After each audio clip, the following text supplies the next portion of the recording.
When they accused me of killing opposition, I didn't have a gun.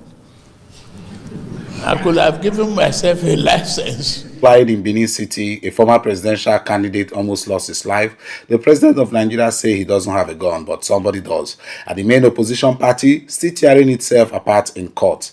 Nigeria, what is going on? Stay right here, because today we are breaking it all down. No filter, no fear. I'm going to play the video for you to see the attack and what the president has to say. So President Bola Tinubu decided at a Ramadan dinner with senators that this was the perfect moment to address accusation that he's killing Nigerian opposition.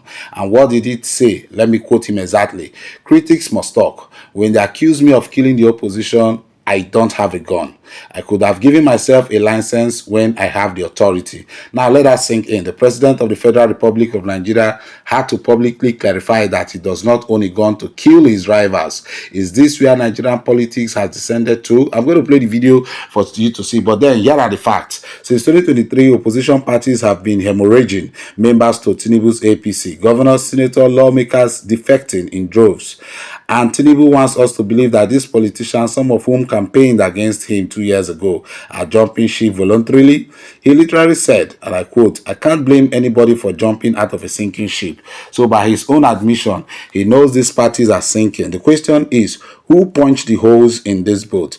The president may not have a literary gun, but political power, state resources, and prosecutorial pressure, those are weapons too, and Nigerians are not food. I'm going to play the video for you to see what he has to say. Now to the story that shook Nigeria this week. On Monday, February 24, 2026, former Labour Party presidential candidate and now ADC presidential aspirant Peter Obi survived what is being described as a clear assassination attempt in Benin City, Edo State. I'm going to play the video for you to see. Here is what actually happened. Peter Obi attended a formal defection event where former NBA president and governorship candidate Olumide Apata joined the ADC. After the event, Obi and other ADC leaders moved to the residence of former APC national chairman, in quote, former APC national chairman John Odeji Onyegun, and that is when gunmen who had trailed the convoy from the ADC secretariat opened fire on the gate,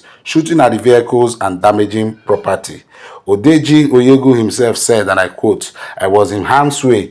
Thankfully, due to the efforts of some security personnel, what could have been a very disastrously event was averted." Now I'm going to play the video for you to also see for yourself the events that unfold. Now here is where it gets deeply disturbing. In July 2025, Edo State Governor Monday publicly warned Peter Obi that if he came to Edo State without prior clearance, I quote, his security cannot be guaranteed. The APC Edo chairman Jared Tinebe went further, admitting on live television that he hates Peter Obi and essentially suggested Obi should call ahead so people like him should be sent on errand. Fast forward 7 months and bullets are flying in in Benin City. Is it coincidence? You decide. No arrests have been made. The federal government has said nothing substantial, and Tinubu, who claimed just last night he doesn't have a gun, has not addressed an assassination attempt on one of Nigeria's most prominent opposition figures. A lawmaker, Peter Ozokwe, is now demanding the acting Inspector General of Police, Olatunji Disu, personally investigate and prosecute those responsible. He called it rightly a direct assault on our democracy and the constitutional order. If Peter Obi is not safe, none of us is safe. Now to the PDP, and their spectacular implosion continues. Today, Friday, February 27th, 2026, the Oyo State High Court in Ibadan, Justice Akintola presiding, validated the November 15th, 2025 PDP National Convention in Ibadan, confirming Dr. Kabiru Tamino Turaki as the substantive national chairman of the PDP. All 13 relief soughts were granted.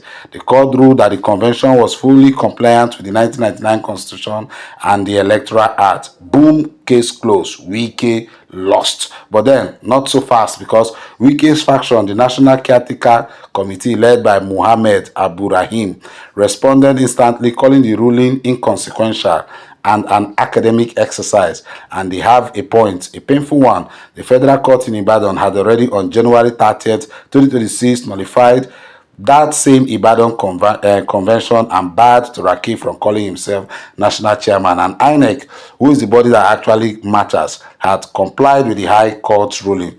So now you have two High Court judgments, one saying the convention is valid, one saying it is not. Both courts of coordinate jurisdiction, neither superior to the other, and the Court of Appeal, which heard the consolidated case on February 12th, is still sitting in their ruling.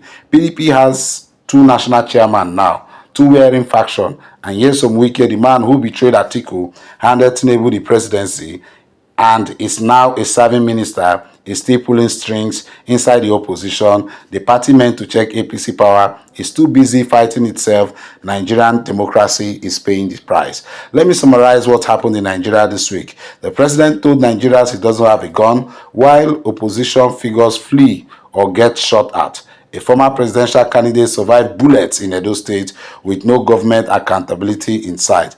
And the main opposition party is so shattered by internal warfare and conflicting court orders that they cannot even agree on who is in charge. Nigeria is at the crossroad. 2027 is coming fast. And if you think any of this is normal, it is not. Drop your thoughts in the comments. What do you hold? Who do you hold responsible for what is happening to Nigerian democracy? Like this video if you need to keep speaking the truth. Subscribe because this channel doesn't bow to anybody. God bless Nigeria even when Nigeria refuses to bless itself. When they accused me of killing opposition, I didn't have a gun. I could have given myself a license when I have the authority.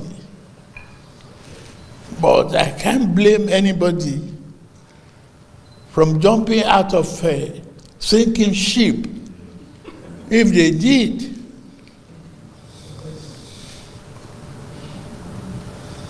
So it's no longer allegedly. It happened. This was an assassination attempt by people I can describe as either the governmental people or their agents. And why did I say so? Governor Okpebholo, recall. That's the governor of Edo State. The governor of Edo State. The figure challenged governor of Edo State. Recall that he once warned P2B that he should not step into Edo State except he gets clearance from him and that his security will not be guaranteed. I remember I was in your studio to warn that this is a threat to the life of the opposition leaders. Today, where they wanted to welcome Olumide Akpata, the former president of MBA, because this is an attack on MBA. That's the Nigerian Bar Association. Nigerian Bar Association, right, into ADC.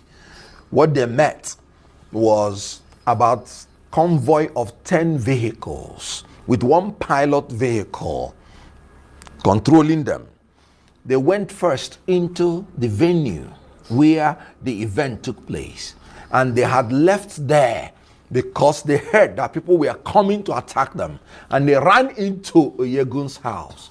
To confirm their seriousness, they chased them.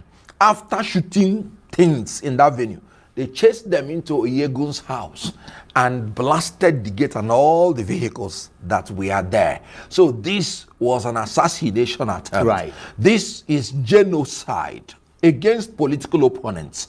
You know, this genocide might be an extreme word. No! This government has started trying to do genocide against political parties. You must have heard when they said that it's like we are tilting towards one party state.